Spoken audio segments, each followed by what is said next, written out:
Welcome to the Realtors of the Palm Beaches and Greater Fort Lauderdale MLS Compliance Training.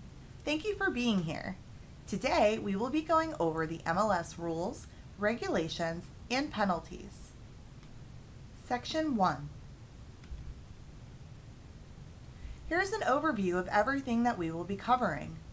The purpose and goal of RAPB plus GFLR's MLS, the difference between listing violations and conduct violations, the process of complaints, violations, due process, hearings and appeals,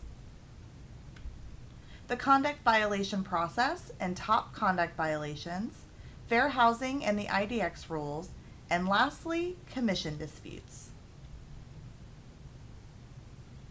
Our purpose and mission is to be a world-class, customer-focused organization.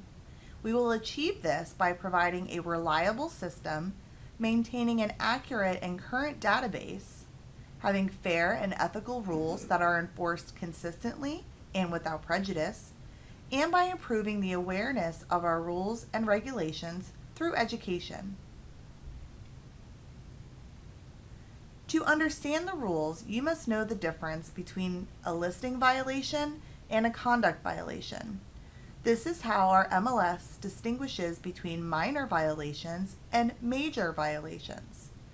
Listing violations are considered minor because in most circumstances there is no financial or competitive gain by violating them. They are usually violated unintentionally by a listing input error or through lack of due diligence. For example, incorrect square footage, private pool, status changes, etc. Our automated listing checking software, iCheck, scans all of the listings in the MLS for many of our typical listing violations. Conduct violations are considered major because under most circumstances there is high potential for financial or competitive gain by violating them. These are usually done intentionally or because of ignorance to the rules.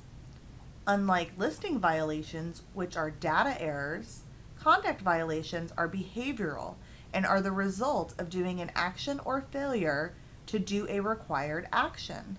For example, sharing your super key, advertising a listing without permission, entering contact information into the public remarks, and more. Before we delve too far into the process, you need to understand the difference between a participant, subscriber, complainant, and respondent. A participant is a licensed certified appraiser or the principal qualifying broker. Subscribers are all of the agents, broker associates, and admin staff affiliated with the principal broker. The complainant is the person that files a complaint against a member of RAPB plus GFLR, while the respondent is the member who has received a violation.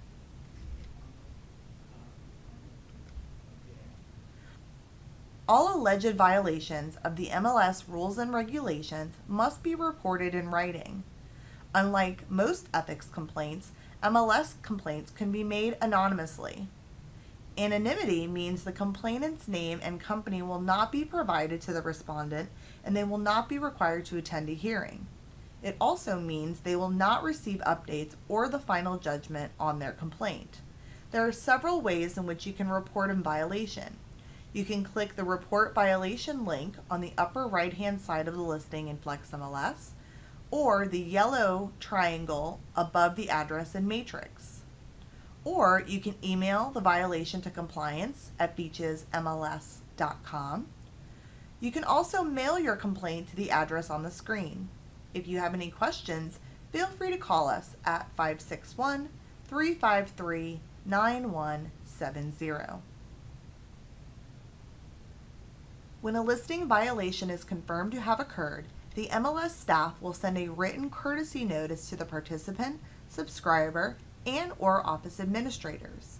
If you have an assistant that you would like copied on all compliance notifications, you can contact our compliance department at compliance@beachesmls.com and they'll set them up. The violations specified in the courtesy notice must be corrected within 5 days unless otherwise directed on the notice. All listing violations receive one courtesy email notice plus a courtesy phone call before a $50 fine is assessed. If you receive a fine for a listing violation, you have the option to correct the listing and take a compliance class instead of paying the fine. The class option must be selected within the first 30 days after the fine is assessed and can only be used once a year on one fine.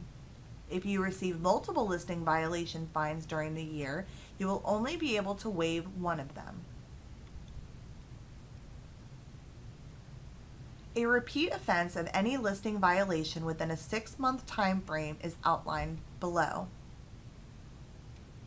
Second offense within 6 months, mandatory compliance class.